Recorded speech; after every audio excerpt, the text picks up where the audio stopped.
नमस्कार। लोन चुकाने में मुश्किल आना ये किसी को भी तनाव में डाल सकता है।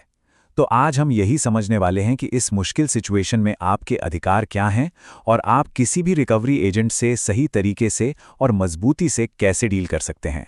एक तरफ तो लोन डिफॉल्ट का स्ट्रेस होता है और दूसरी तरफ से रिकवरी एजेंट्स की लगातार कॉल्स।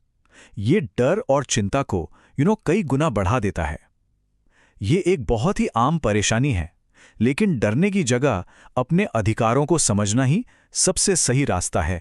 चलिए फटाफट एक नज़र डालते हैं कि आज हम क्या क्या कवर करने वाले हैं।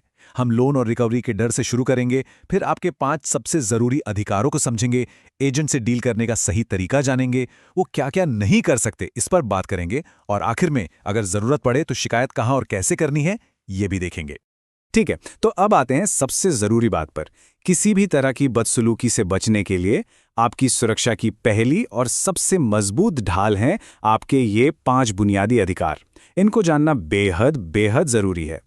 ये 5 अधिकार समझिए आपकी एक पर्सनल टूल किट हैं। आपको एजेंट की पूरी जानकारी पाने का हक है। आपके रिश्तेदारों को परेशान करने वाली कॉल से सुरक्षा का हक है। हाँ, बैंक के नोटिस का जवाब देना भी ज़रूरी है।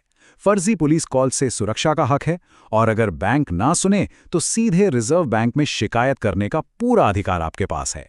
चलिए अब आते हैं एकदम प्रैक्टिकल बातों पर।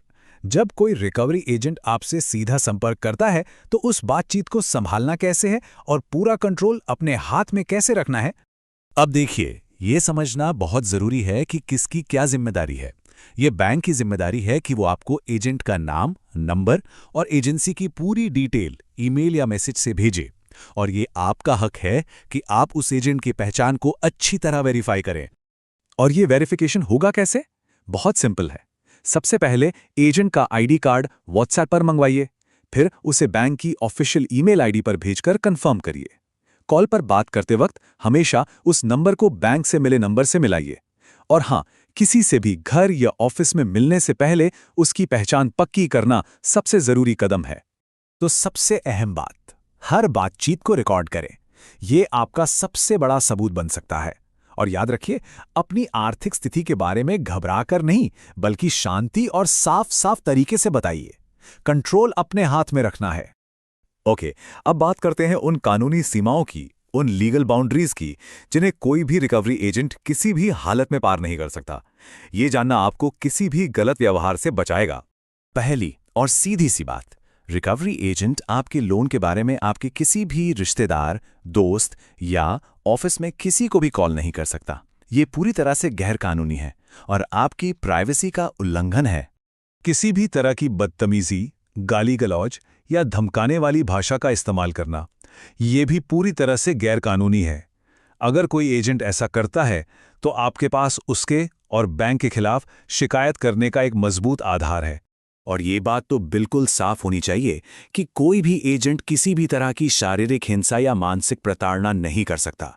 मतलब कोई हाथापाई नहीं, कोई जबरदस्ती नहीं। और ये सारी बातें एक ही मूल अधिकार पर आके टिकती हैं। किसी भी शख्स को सम्मान से जीने का कानूनी अधिकार है।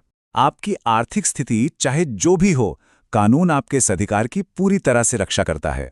अब वो बड़ा सवाल जो अक्सर व्हीकल लोन लेने वालों को परेशान करता है, क्या कुछ किस्तें ना चुका पाने पर रिकवरी एजेंट सीधे आकर आपकी गाड़ी उठाकर ले जा सकते हैं? इसका सीधा और साफ जवाब है बिल्कुल नहीं। कोई भी एजेंट ऐसा नहीं कर सकता। देखिए, गाड़ी वापस लेने के लिए बैंक को एक तय कानूनी प्रक्रिया से गुजरना ही पड़ता है। उन्हें पहले कोर्ट का आदेश चाहिए होता है। इतना ही नहीं, कोई भी एक्शन लेने से पहले उन्हें लोकल पुलिस को जानकारी देना भी जरूरी है। बिना इस प्रोसेस के गाड़ी उठाना सीधे सीधे चोरी या गुंडागर्दी माना जाता है।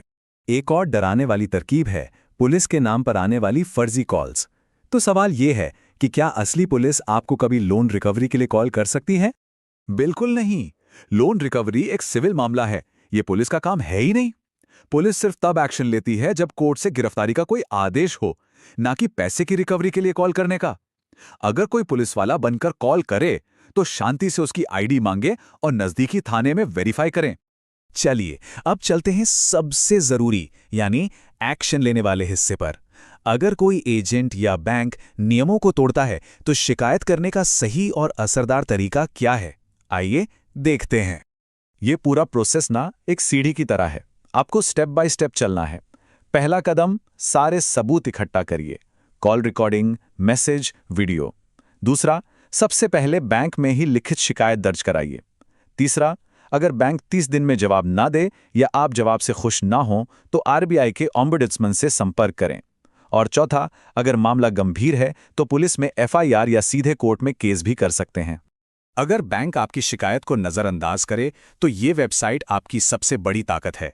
रिजर्व बैंक का सेंट्रलाइज्ड शिकायत पोर्टल cms.rbi.org.in, इसे नोट कर लीजिए, ये आपके बहुत काम आएगा। तुरंत एक्शन के लिए आप बदतमीजी या धमकी देने वाले एजेंट के खिलाफ पुलिस में एफआईआर दर्ज करा सकते हैं। और अगर आप इस पूरी परेशानी और उत्पीड़न के लिए हर्जाना चाहते हैं तो आप सिविल कोर्ट में बैंक और एजेंट दोनों के खिलाफ मानहानि का केस भी कर सकते हैं।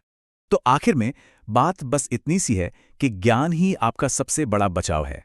अपने अधिकारों को जानना ही आपको किसी भी तरह के शोषण से बचाने वाली पहली और सबसे मजबूत ढाल है। जानकारी रखिए, सुरक्षित रहिए।